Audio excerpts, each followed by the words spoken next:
Hi అందరికీ. ఈరోజైతే మా మమ్మీ పెనం దుంపతో కర్రీ చేశారు. ఫస్ట్ దుంపలన్నీ బాగా వాష్ చేసుకొని బాయిల్ చేసుకున్నారు. కుక్కర్లో పెట్టి 3 విజిల్స్ అయిన తర్వాత బయట తొక్క తీసుకొని చిన్న పీసెస్గా కట్ చేసుకొని పక్కన పెట్టుకున్నారు. తర్వాత ఒక ప్యాన్లో ఆయిల్ వేసుకొని జీలకర్ర వేసి దాంట్లో ఉల్లిపాయలు పచ్చిమిరపకాయలు వేసి బాగా ఫ్రై చేశారు. ఫ్రై అయ్యాక టమాటో వేసుకొని కొంచెం దగ్గరికి అయ్యాక దాంట్లోనే ఒక టేబుల్ స్పూన్ కారం, మసాలా పౌడర్, ధనియాల పౌడర్, అలానే తగినంత సాల్ట్ కూడా వేసుకున్నారు.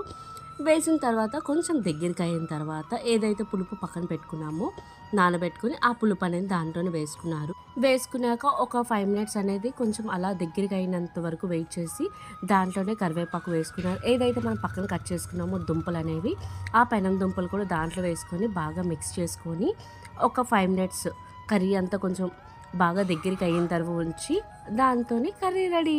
ఎంతో టేస్టీ అయిన దుంపల కూర రెడీ, పెనం దుంపల కూర. Thank you so much for watching my video. Bye.